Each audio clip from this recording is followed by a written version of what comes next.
Aguas con lo que anda pasando en Veracruz. Detuvieron a Heriberto N., hermano de la delegada del Bienestar en Poza Rica, con maletas de droga en un operativo de alto nivel. Y agárrate, porque entre parientes y conocidos del partido, la situación ya puso a más de uno a dar explicaciones que suenan a extinguidor de emergencia. Y en otras noticias, declararon culpable a Gilberto Aguirre, ex jefe de periciales con Duarte, por ocultar restos en la barranca de la Aurora. El área que debía dar certezas terminó borrando evidencias. Justicia que llega a cuentagotas. Y chéquense esto. Catearon 2 casas en Poza Rica por armar su propio guachicoleo de agua, con pozos clandestinos, pipas y hasta cámaras de seguridad.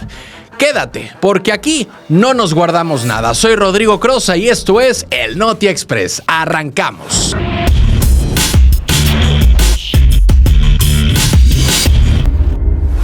Narcovínculo sacude a Morena. No es un solo cateo. Es de esos casos que arrancan con sirenas y acaban salpicando más arriba de lo que muchos quisieran. Sí, encontraron droga, maletas llenas, cocaína, cristal, marihuana, y eso ya de entrada es grave.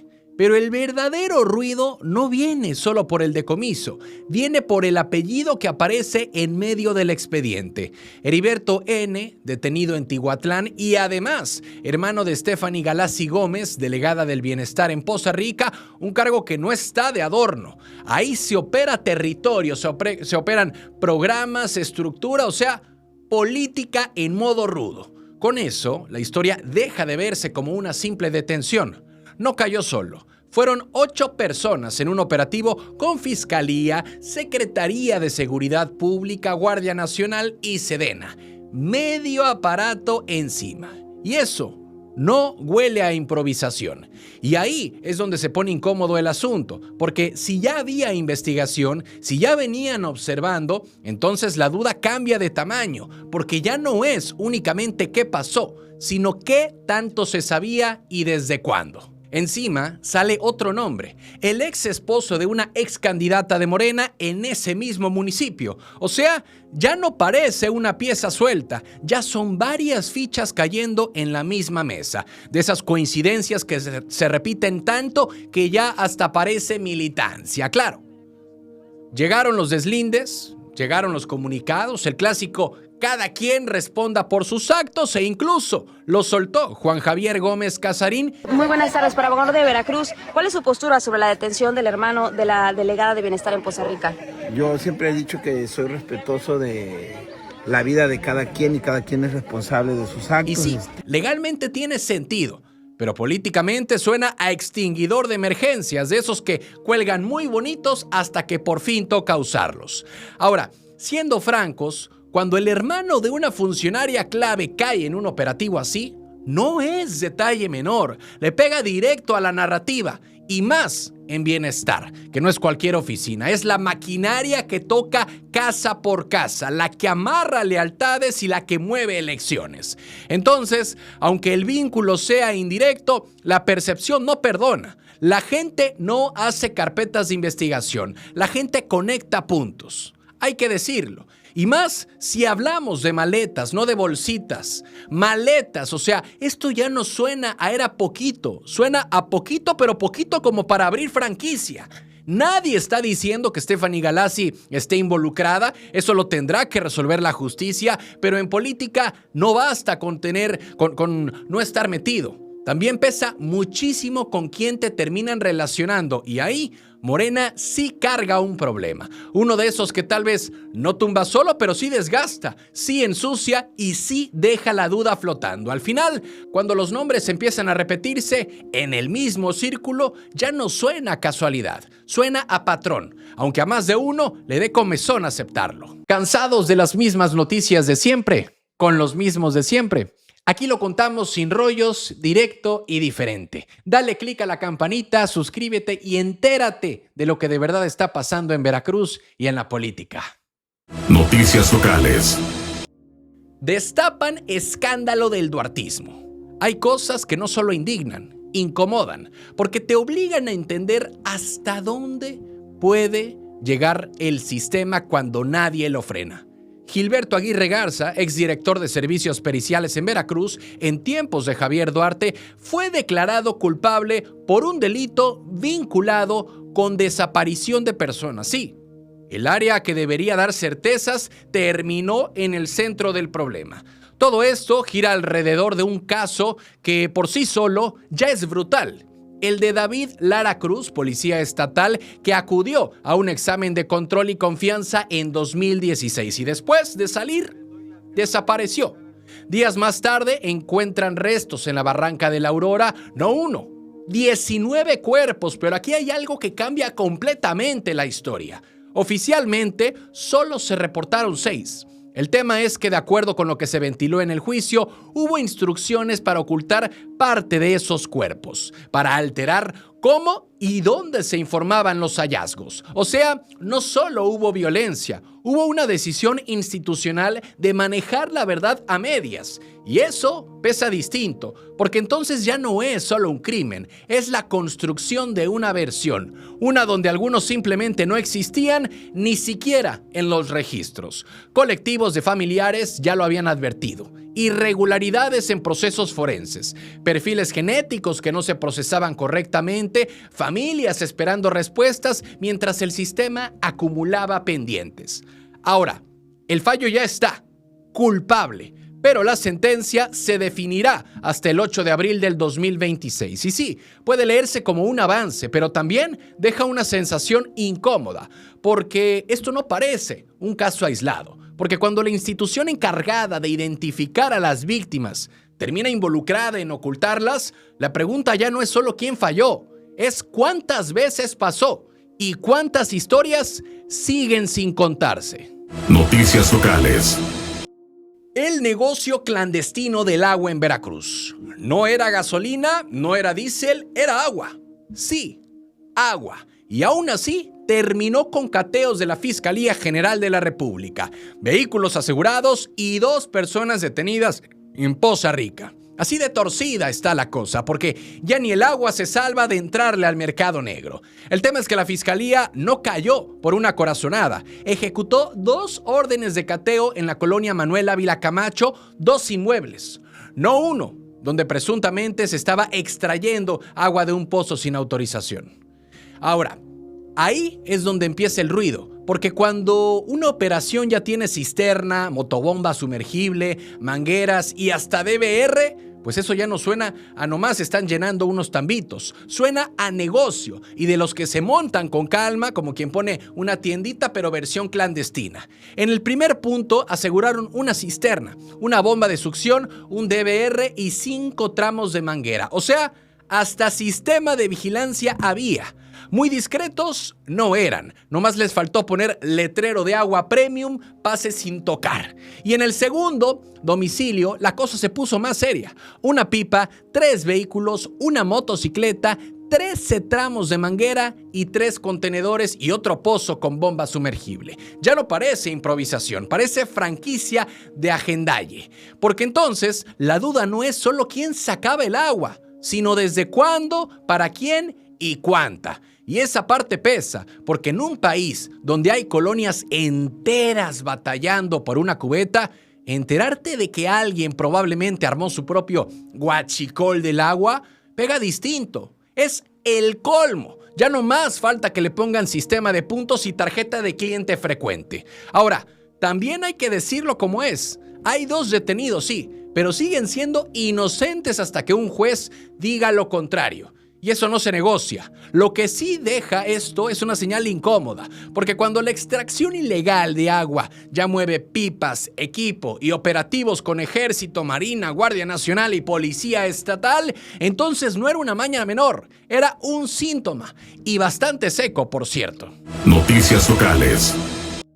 Veracruz a nada del Mundial 2026. No es sede, no somos sede, pero tampoco estamos fuera. Veracruz quedó en ese limbo raro donde no juegas, pero calientas banca por si alguien se lesiona o algo se cae de último momento rumbo al Mundial 2026. Y es que sí, el torneo arranca el 11 de junio con México contra Sudáfrica en el Estadio Banorte y termina el 19 de julio en Nueva Jersey. Todo bien armado. todo muy internacional, pero Veracruz aparece en la lista como opción alterna. O sea, no confirmado, pero tampoco descartado. Ese clásico, pues ahí te hablamos después. Porque el dato es este. México ya tiene 6 selecciones ubicadas en 5 estados.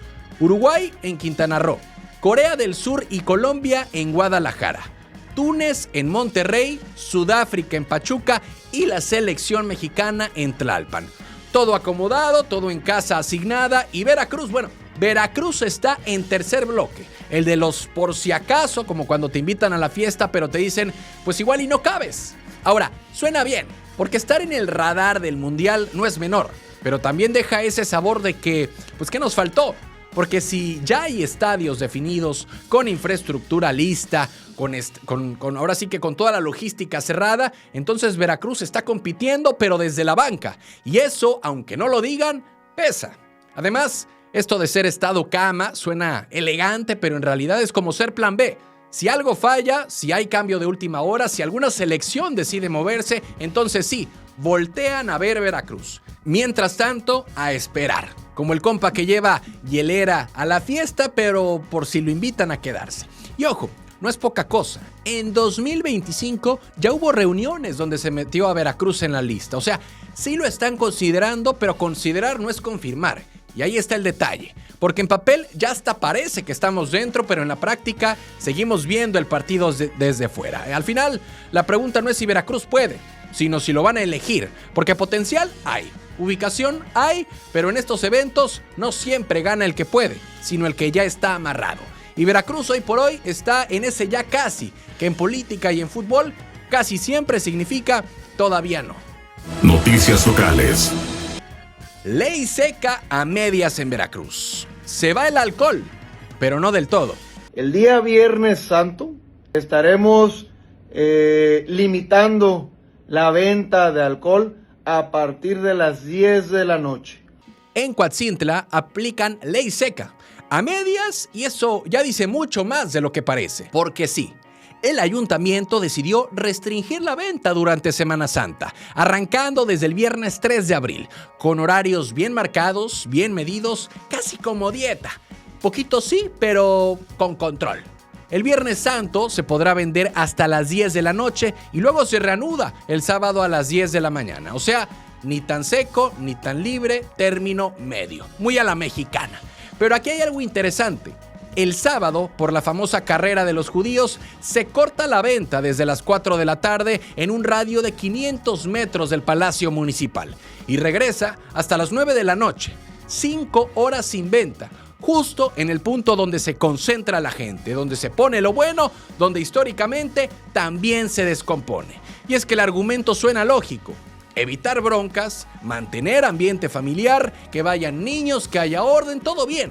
En papel funciona perfecto, pero también deja esa sensación de que el problema no es el alcohol, es cómo se maneja. Porque ojo, no se prohíbe el consumo, solo la venta. O sea, si ya llevas lo tuyo, adelante. Muy espiritual todo, pero prevenido. Porque entonces la medida intenta poner orden, sin meterse del todo en el fondo. Como cuando apagas la luz, pero dejas la tele prendida. Si baja el ruido, pero el problema sigue ahí, nomás más discreto. Porque entonces la medida intenta poner orden, sin meterse del todo en el fondo. Como cuando apagas la luz, pero dejas la tele prendida. Sí, baja el ruido, pero el problema sigue ahí, nomás discreto.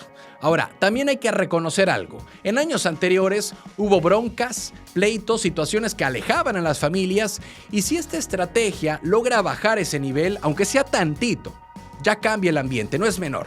Pero también abre otra lectura, porque cuando tienes que limitar horarios, marcar perímetros y meter seguridad para que una tradición funcione, pues algo más profundo está fallando.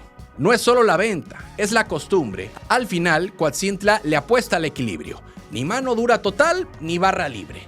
Veremos si alcanza o si termina siendo como esas promesas de nomás una y ya, que todos sabemos cómo acaban. Noticias locales. Mandan 100 millones a deportistas veracruzanos. 100 millones más, de un jalón para el deporte en Veracruz. Y no es poca cosa. En tiempos donde a veces se promete más de lo que se entrena, Que caiga ese nivel de recurso sí mueve la conversación, porque Rommel Pacheco confirmó que en el 2025, el año pasado, la CONADE metió 100 millones de pesos extra al apoyo deportivo, sobre todo en becas. Y eso, bien leído, sí manda un mensaje. Hay intención de fortalecer resultados, de apuntalar a quienes ya están compitiendo en serio, y no es un discurso al aire. Ya hay una ruta marcada para selección nacional, atletas rankeados internacionalmente y quienes ganaron oro en Olimpiadas Nacionales categoría mayor.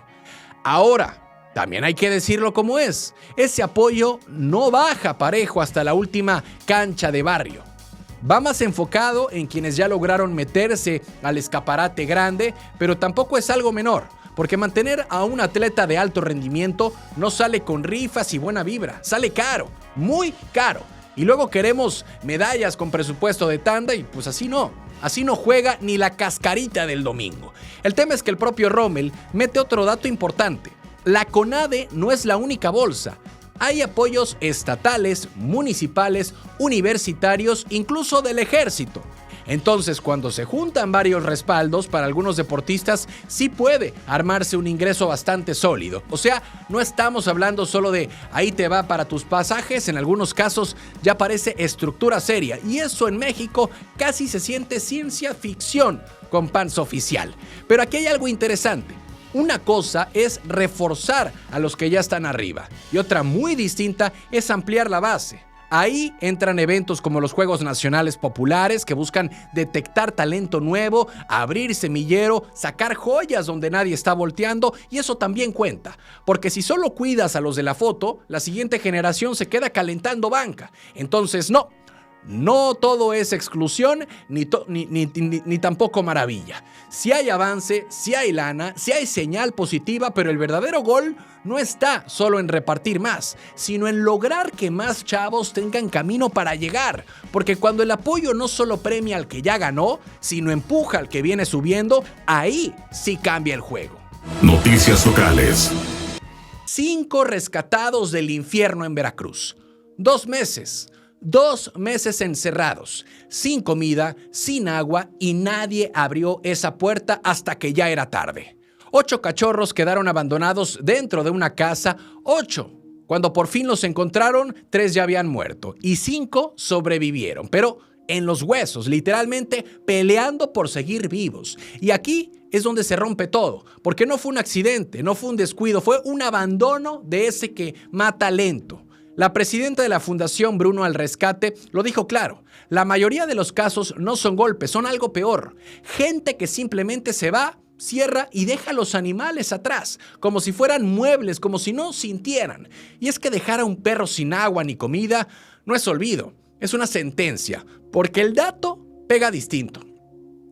2 meses, o sea, 60 días. No es que nadie se dio cuenta, es que durante semanas hubo silencio hasta que llegaron las lluvias y los ruidos alertaron a los vecinos. Apenas ahí, alguien reaccionó. Y sí, salvaron a 5 en la zona conurbada del puerto de Veracruz, pero 3 ya no lo contaron. Como cuando llegas tarde a algo que ya sabías que estaba mal, pero nadie quiso ver. Y aquí viene lo incómodo, porque leyes sí hay. Ya existen mecanismos para denunciar, oficinas, instancias, hasta lugares específicos donde te reciben el caso. Pero el tema es que denunciar implica moverse, juntar pruebas, meterse, y no todos quieren. Entonces pasa esto. Todos saben y pocos actúan. Y sí, rescatar 5 vidas no es menor. Al contrario, es enorme. Pero también deja ese hueco, ese pudo evitarse que pesa más que cualquier cifra. Porque al final no estamos hablando de animales nada más. Estamos hablando del nivel de indiferencia que ya normalizamos. Ese donde alguien se va, cierra la puerta y piensa que no pasa nada. Y pasa todo.